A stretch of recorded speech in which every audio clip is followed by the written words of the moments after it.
સત્સંગનો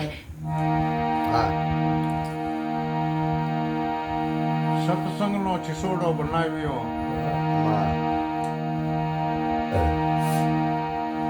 અને એવો છીસોડો કીધો સાંભળ્યો જેવી રીતે એમ કે શેરડી ચીચોડામાં પીલાય અને એનો રસ નીકળે એના ઉપરનું આ ભજન દાસી જવણે અનુભવ કર્યો છે તો ખરેખર આપણને સત્સંગનો સાર તો મળે છે ને. અરે આ સત્સંગ છે એ શિસોડો છે અને એમાં સતરૂપી શેરડી પીલાય છે અને રહસ્યરૂપી રસ નીકળે છે તો આપણે એનો અનુમાન અને અનુભવ કર્યો છે ને.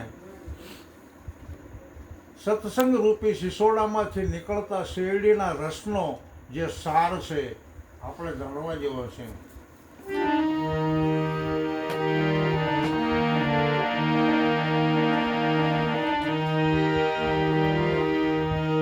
ઘણી વાત કરી કે અનેક લોકો ગોળ ખાવાને ઉમટ્યા આવી ઊભા ખેડાની માઈ દાસી જેવણ સંત ભીમના ચરણે પછી મનના માટલા ભરાય.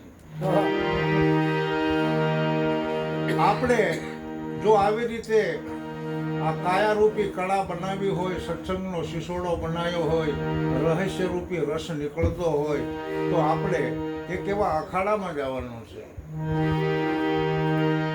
અને એ અખાડો છે વચન રૂપી અખાડો અને નિર્ભય પદ આપણે જરૂર પ્રાપ્ત કરવું પડશે. અરે અરે એવું આપણને જ્ઞાન ક્યારે આપ્યું છે? સવારામ કે છે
સદગુરુએ બતાવી શાન.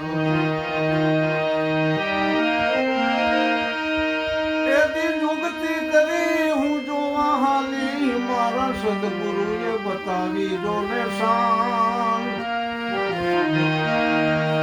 અમરનગરમાં મેં તો આત્મ દેખ્યા અને હું તો ભૂલી ગઈ મારા દેહનું ભાન.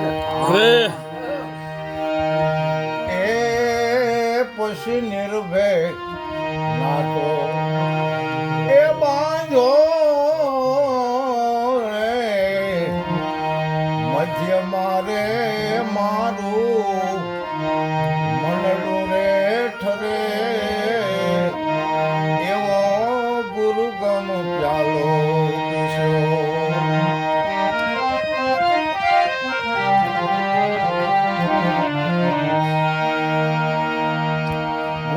પ્યાલો એટલે જ્ઞાન લેવા આપણે બેઠા અને ગુરુ મહારાજે પ્યાલો પાયો. અભયપટને આપણે ક્યારે પામ્યા કે સદગુરુના ચરણે? કારણ કે સદગુરુના ચરણ સુધી માયાની હદ છે અને સદગુરુ મહારાજ ઉપદેશ આપે એ તો માયાથી પરનો છે, એ તો અગમનો છે. આપણે સદગુરુના દેશમાં બિરાજમાન પછી થાવી છીએ. અમરનગર આપણને પછી પ્રાપ્ત થાય છે કે અમરનગરની અંદર આચમરાજા બિરાજે છે. અમરનગરમાં આચમ દેખ્યા ભૂલી ગઈ દેહનું ભાન. ત્યાં પછી આપણો આ જે પંચભૂતનો સ્થૂળ દેહ છે આનું ભાન ભૂલી જવાય છે.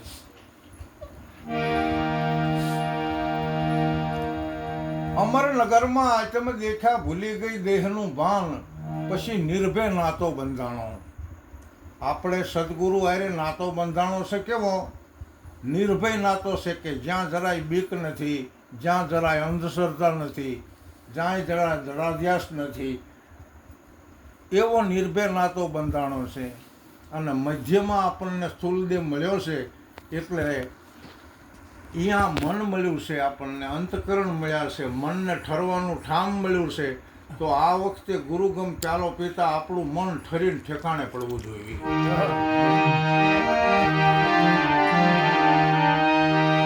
એ પીશો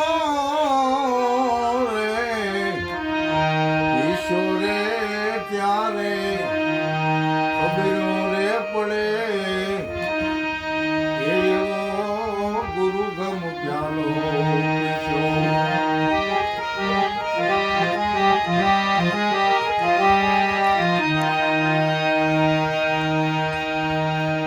પશ્ચિમ ખડકીમાં જાગી જોયું,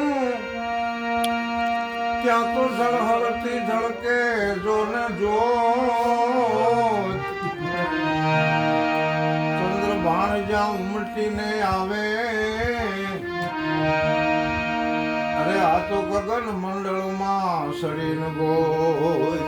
અરે એ પછી હું તો ખાવંદ ફળે એ ખેલું રે, સુરતા મારી જ્યારે શબ્દને વરે, આ એવો ગુરુગમ પ્યાલો.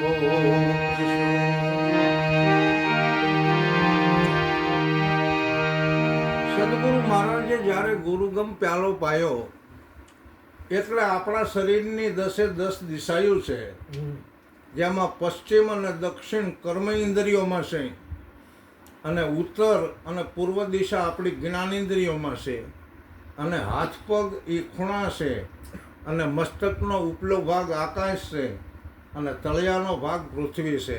આ 10 દિશાનું આપણું પિંડ બ્રહ્માંડ બનેલું છે. તો એમાં પશ્ચિમ ખડકીની અંદર જ્યારે હું જોવા ગયો, સુરતા રાણી કહેશે, તો આ પશ્ચિમ ખડકીની અંદર જળહળતી જ્યોતના મને દર્શન થયા છે. બસ પછી સદગુરુના ખોળે મારે કાયમના માટે ખેલવાનું છે. ચંદ્ર અને ભાણ નામની જે 2 નાડી છે આપણા શરીરમાં, બરાબર, આ જે ભજન છે ને આખું ગુરુગમ પ્યાલાનું છે, આધ્યાત્મિક અને ગુરુગમનું જ્ઞાન છે, પરંતુ આમાં કર્મયોગ બતાવ્યો છે, અને કર્મયોગની અંદર થોડું નાડીનું જ્ઞાન છે.